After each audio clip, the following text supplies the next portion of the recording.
मित्रों नमस्कार, मैं सुबोध सिंह शिवकी आज हरिशंकर प्रसाद की एक कहानी लेकर आया हूँ। मैं नर्क से बोल रहा हूँ। कैसे एक आदमी जो जीवन भर सत्य के मार्ग पर चलता है नर्क जाता है, और कुत्ता जो दूसरों की रोटी दूसरा का माल चुरा कर खाता है स्वर्ग चला जाता है तो बड़ी आश्चर्यजनक बात। मगर साहित्यकार और खासकर व्यंग्यकार ऐसा कर सकते हैं। चलिए देखते हैं हरिशंकर प्रसाद के साथ। मैं नर्क से बोल रहा हूँ।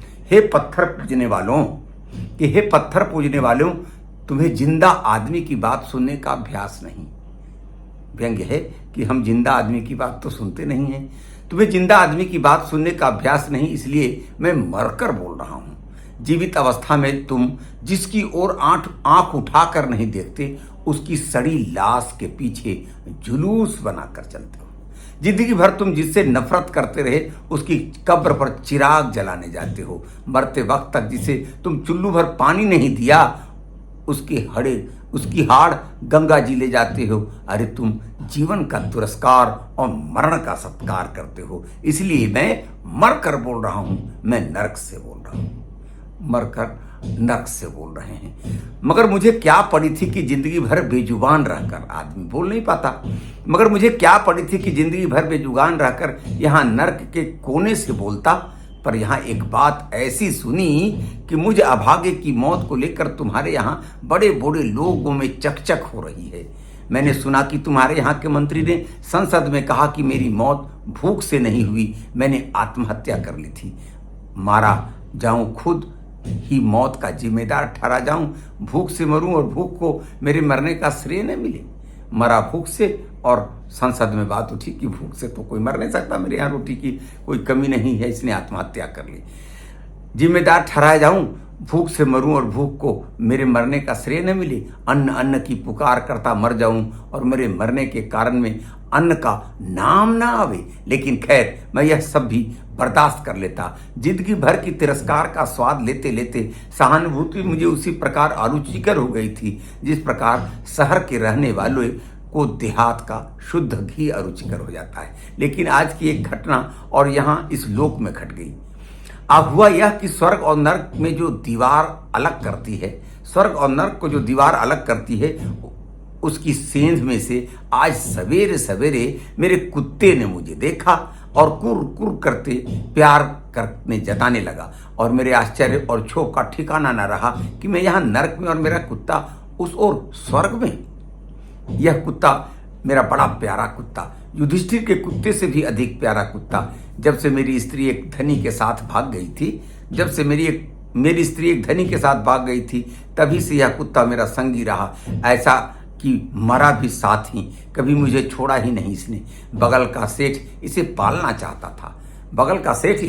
चाहता था। सेठानी को उसे बेहद प्यार करती थी, पर यह मुझे छोड़कर गया नहीं, लुभाया नहीं। सो मुझे सुख ही हुआ कि वह स्वर्ग में आनंद से है, पर मेरे प्रति किए गए अन्याय को तो भुलाया नहीं जा सकता। और भाई, यह तुम्हारा मृत्यु लोक तो है नहीं, जहाँ फरियाद ही नहीं सुनी जाती। यहाँ फरियादी को ही दंड दिया जाता है। जहाँ लाल फीते के कारण आग लगने के साल भर बाद बुझाने का ऑर्डर आता है। ये तुम्हारी धरती नहीं है जहाँ आग आज लगे और ऑर्डर एक साल बाद आए। यहाँ तो फरियाद तुरंत सुनी जाती है। सो मैं भी भगवान के पास गया और प्रार्थना की कि हे भगवान, पृथ्वी पर अन्याय भोग कर इस आशा से यहाँ आया कि न्याय मिलेगा, पर यह क्या, मेरा कुत्ता को स्वर्ग और मैं नर्क में।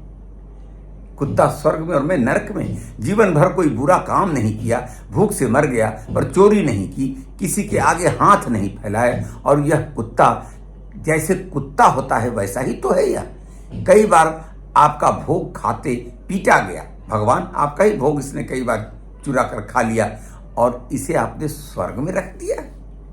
और भगवान ने एक बड़ी बही देख कर कहा कि इसमें लिखा है कि तुमने आत्महत्या की है।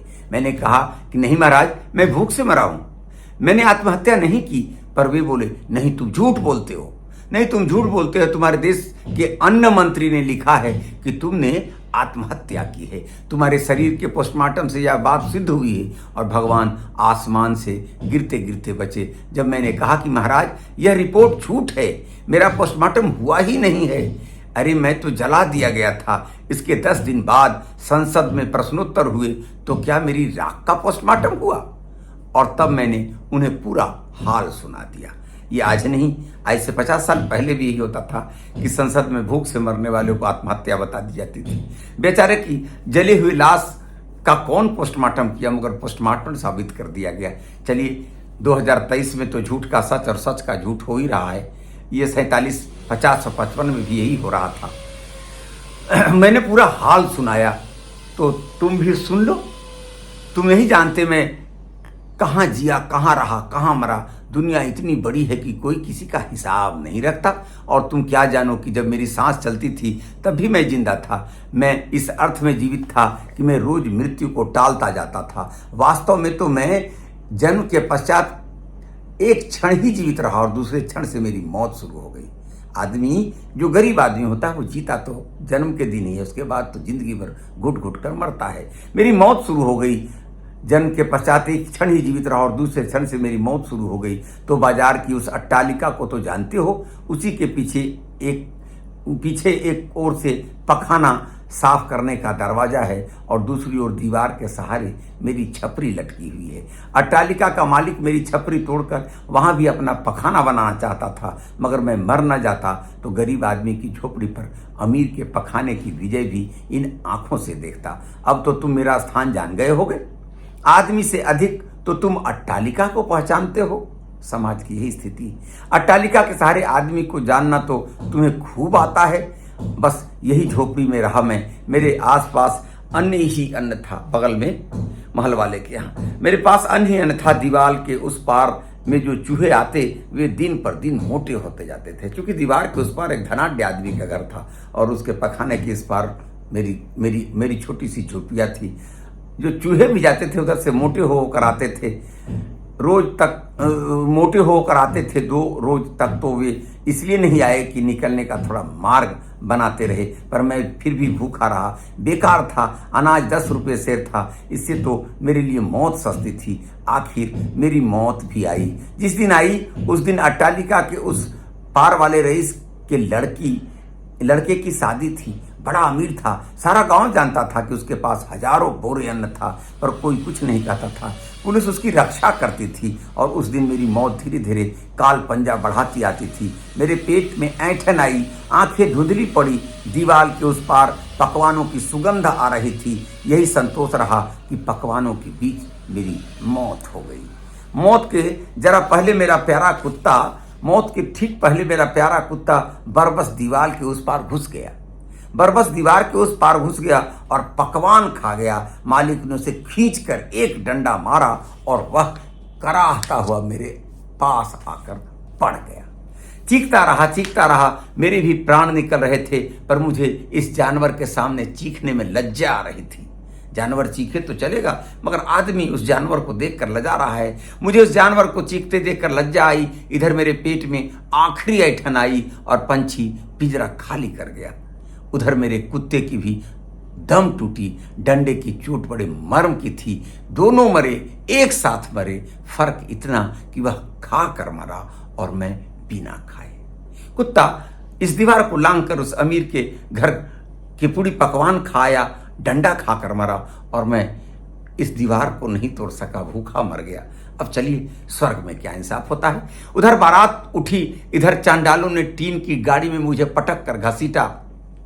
सड़क के उस ओर से अमीर के लड़के की बारात जा रही थी, इस ओर से मेरी यह सरकारी अर्थी चली जा रही थी। सरकार ने भोजन का प्रबंध नहीं किया था, पर मरने वालों की लाशों को दफनाने का इंतजाम बहुत अच्छा किया था। आज भी जिंदगी का इंतजाम नहीं है, मगर जिंदगी के बाद लाशों को जलाने के लिए सरकार की तरफ से इंतजाम है। लाशों को दफनाने का इंतजाम बहुत अच्छा किया था। उस बारात के पीछे मंगल गान हो रहा था। मेरी लाश के पीछे एक भी रोने वाला नहीं था। ऐसी सफाई से मरा कि किसी को कष्ट न हुआ। कुत्ते तक को नहीं पता चला। बारात पहुंच गई थी, गोले छूट रहे थे और इधर अपर्याप्त लकड़ी में मेरी हड्डियां चटचटा रही थी, जलने के लिए पर्याप्त लकड़ियां भी नहीं मिली। ऐसा मरा और मरकर यहाँ जब आया तो मुझे कुछ दुख नहीं हुआ। जब मैं नर्क में भेज दिया गया, मैंने प्रतिवाद करना सीखा नहीं था। आदमी, गरीब आदमी तो प्रतिवाद करना जानता नहीं है। मैंने प्रतिवाद करना सीखा नहीं था और यह स्थान भी उससे ज़्यादा खराब नहीं था जहाँ मैं जिंदगी भर रह चुका हूँ। नर्क मेरी इस धरती, गरीब धरती से, गरीबी की झोपड़ी से ज़्यादा बदतर नहीं था।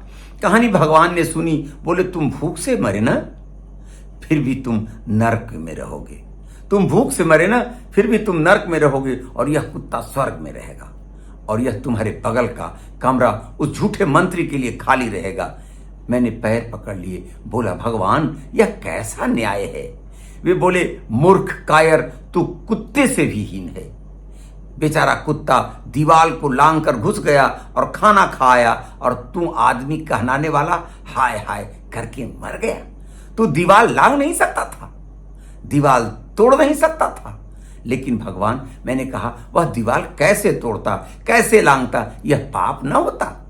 भगवान ने क्रोध से कहा, पाप पुण्य के झमेले में पड़ने वाले कायर, पाप और पुण्य के झमेले में पड़ने वाले कायर, वह दीवाल क्या मेरी बनाई हुई है?